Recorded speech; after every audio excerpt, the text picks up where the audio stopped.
What's going on, everybody? It's Brett Pro Angel back at it again with another deck profile. Sorry, it's been a while. Haven't really posted on the channel much. I promise I'm going to be back on the grind. I literally took like a month and a half to 2 months off of Yu-Gi-Oh! I grinded so much that I just burnt myself out. So yeah, with that being said, I just played in an OTS qualifier this past weekend and Heroes and Games in Columbus. And it was about 39 people. It's like a mini regional. It's not like a incredibly amount, but it was a decent sized event. And I made top 8 with Dragon Link. Didn't play Enforcer. You know, a lot of people are opting to splash the engine in, but I didn't really think it was necessary. But without further ado, I'll just go ahead and dive in and give you a little bit more explanation. So to start things off, you know, pretty standard. We got 3 Rocket Tracer. Tracer is, you know, some people only play 2. I think, you know, 3 is a pretty sweet spot. And then, you know, of course, the 2 Synchron, and then 1 Recharger. I think this ratio is perfect. There's times that you want another Recharger, but, you know, you don't really need it. I honestly want to keep this deck as close to 40 cards as I can. I'm running a 40 card list right now. Just adding another Recharger just doesn't really make sense. But yeah, so that's really it for the main Rockets, but we also play 2 Absol. Now, 2 Absol is definitely a new addition to Dragons for me. I was running 1 for quite a while, but 2 Absol is definitely necessary. Ravine play is very big now that Striker Dragon's at 1. So, and it's also a free special if you don't have to use your Striker Dragon just yet. You know, Absol just is so good. And then next on the list, I play 2 Nocto.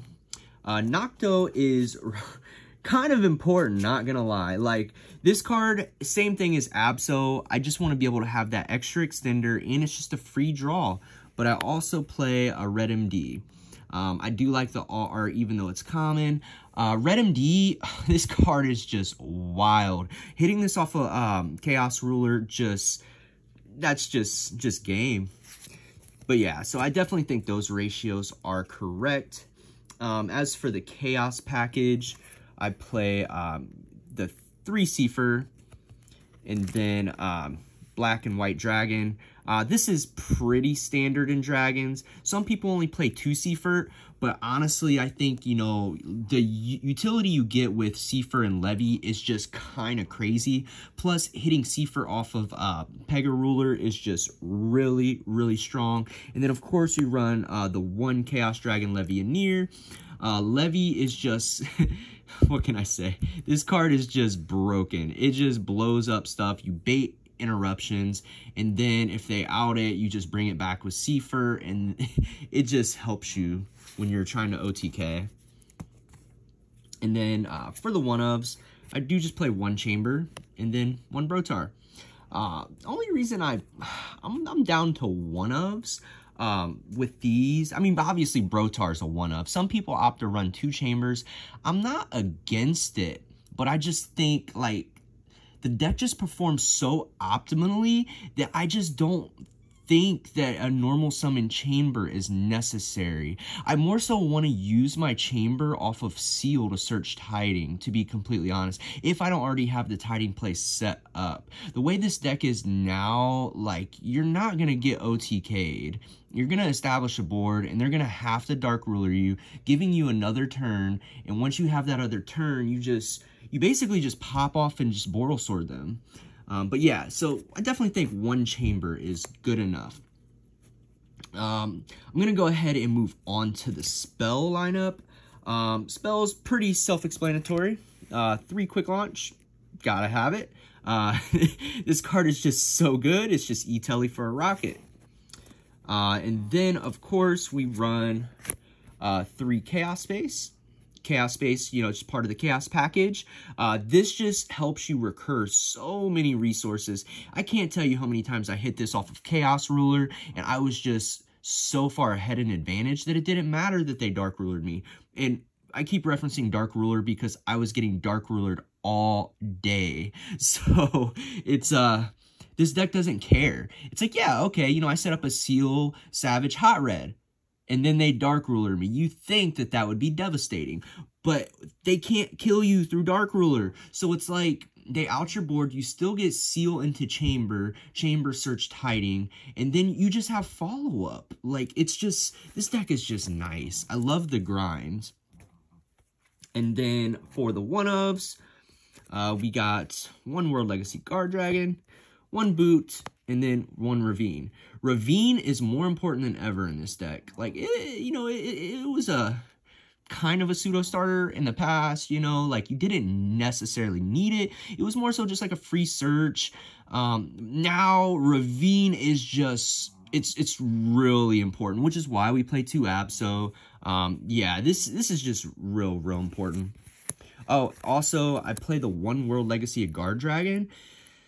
Some of you might question it. Some people are cutting this all together. I just think going first in the main board, this card just helps you combo off. Like, I don't want it any more than 1 the way the deck has to play now. It could be cut, but it's just such a good extender.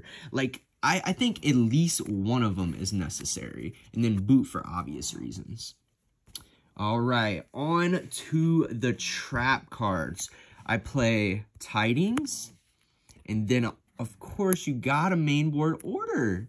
Like, seriously, guys. Like, I'm so glad that I decided putting Order in was a last-minute decision right before the tournament. I'm like, how can I fit Order in this 40-card list? How can I do this? I found a way to fit Order in, and Order won me so many games. It is just insane. If you really think about it, like, this deck does not play that many spell cards. Like, we run 6, 7, 8, 9. We run literally 9 spell cards. That is not that many. Like, if you really think about it. I mean, it's a good amount, but I think about it. Like, Quick Launch is chainable to Order. So, I mean, I don't know. Like, Order is just a blowout card. If you set up a Hot Red and a Seal and then flip Order on them, they lose the game. There's nothing they can do. And then some people are opting to run 3 Tidings, but I want to eliminate as many bricks as possible in this deck.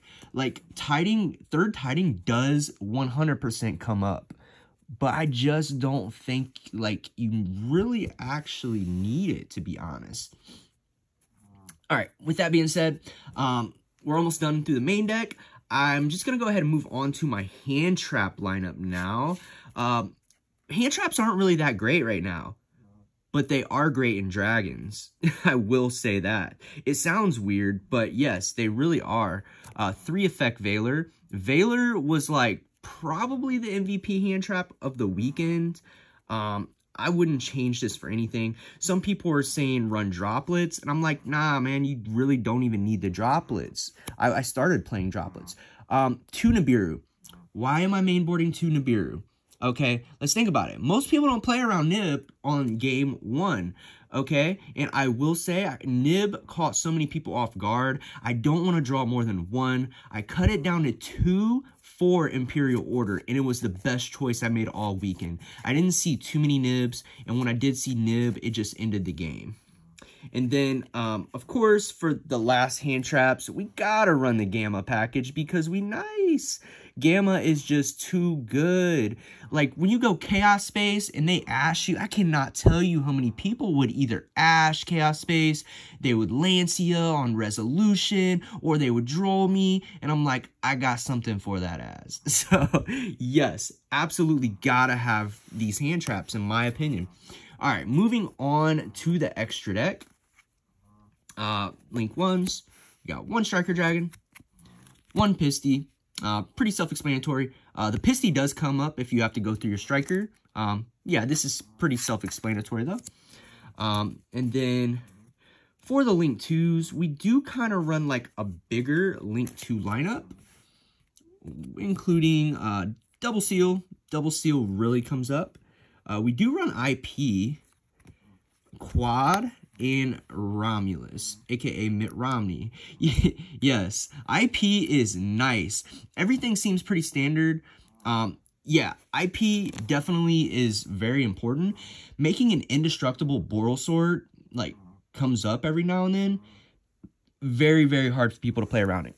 Quad Boral, probably the most broken out of all these. Yes, Seal can bounce something and get you some recursion, but Quad Boral, being able to, like, pop a Rusty and then summon 3 rockets from your graveyard and then just keep going into a Boral Sword OTK is just kind of wild. Romulus for, you know, self-explanatory. Then for our Link 3s, 1 Unicorn, 1 Triple Burst. Triple Burst, honestly, yes, this is the weakest Link. Triple Burst doesn't come up that much. Like, and anybody that knows Dragons would probably say, you're not playing it right. No. Like, I 100% was playing it correctly because I did well, but it just didn't come up that much. Like, I mean, it's came up in testing, but in the tournament, it didn't come up one time. But I wouldn't cut it, though, because I know it's necessary, and it will come up the minute you cut it. Unicorn, for obvious reasons, we're running IP, and it's collector's rare. It's beautiful. But, you know, real talk, yes, Unicorn to bounce stuff really came up. I bounced somebody's face-down Guru. Oh, my goodness. And I just Boral Sword OTK'd over his Dragoon. It was disgusting. Yes. Then we play Boral Sword Appaloosa. Don't play access code. Don't think access code's really that necessary. We do play a lot of darks anyway, so we can't really maximize our utility with access code. We could very easily make it, but Boral Sword just is the win con. Like, I usually win. Whenever I drop Boral Sword, it's game, normally. Appaloosa doesn't come up often, but when it does come up, you opened really, really nice. And, yeah. So yeah, the rest of the lineup, we got 1 Hot Red, we got 1 Boral Savage, and then 1 Chaos Ruler. So yeah, these, yeah, this is pretty standard. Hot Red's kind of nice. The interaction of Tiding, they go Dark Ruler. You chain Tiding in the graveyard to special summon Chamber, and then chain Hot Red to negate Dark Ruler. It's just savage, like his brother. But yeah, no, real talk. Best lineup, don't need any more, any less. And then the Spice card, a lot of people are playing this right now, but Sky Prison is crazy. Like, it just enables so many things. I don't know, just read it. Like, it's like a VFD effect. They can't really droplets this, like, once it hits their turn. Like, you activate this on your turn, and neither player can special summon until the end of their turn from the graveyards. And it gets 100 attack and defense for each monster in a graveyard. So if you go full combo and you end up with a lot in your graveyard, this boy, I remember at one point, he was at like 3,300. I'm like, man, it's going to be tough to get over for you. Onto the side deck. Run a rather large hand trap lineup. We do run 3 Lancia. Yes, don't like hand traps this format, but I don't know why it works this way. They're just so good in Dragon Link. Don't get it, though. I think it's probably just more so Chaos Space, but yeah, Lancia is just crazy. Hitting your opponent with Lancia can be a turn skip. And then I don't like running this card, but it definitely came up. 3 Token Collector. When this card came up, I won. I only played 1 Sword Soul, and I won 2-0. Like, literally, Token Collector, I saw it game 2 when he went first, and it was just game. I hit him with Token Collector and popped off. Like, I hate siding cards for one matchup, but I think Sword Soul is just pretty good at what they do. So Token Collector is just really good at shutting them down, and Infernoble Knight, if I do run into that. Also, we do run 3 Cycle Reader. Like I mentioned, I'm not the type of player that likes to side for one matchup specifically, but here's my theology. If I play against Eldritch, Cycle Reader's really good against that too. So, I mean, not gonna lie, Dragon Link can struggle with control decks like Eldritch, you know, Dogmatica Invoked. Cycle Reader definitely hits the Eldritch though, and also shuts down Drytron. So I just saw more utility out of it. Now this card, Phantasme. I only played 2, but this card was really insane all weekend. I can remember drawing into like Valor Nib off Phantasme and then putting back Driver. And I'm like, wow, that's godly. Like, Phantasme was really, really good. And that was the mirror match, too, that happened. And then back row hate, we got 3 Twin Twisters.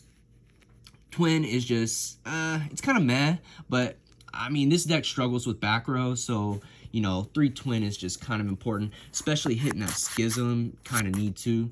And then last card, we got 1 Red Reboot. So yeah, I really hope you enjoyed the deck profile. I had a lot of fun, but yeah. Dragon's best deck, baby. Let's go. I just think it's crazy this deck has not died. But yeah, please make sure you like, comment, subscribe. Hit that subscribe button. I'm trying to get to 1,000. I'm almost to 700, so help a brother out. And I'm going to be posting more deck profiles. So with that being said, this is Brett Pro Angel signing off. Peace. Have a good night.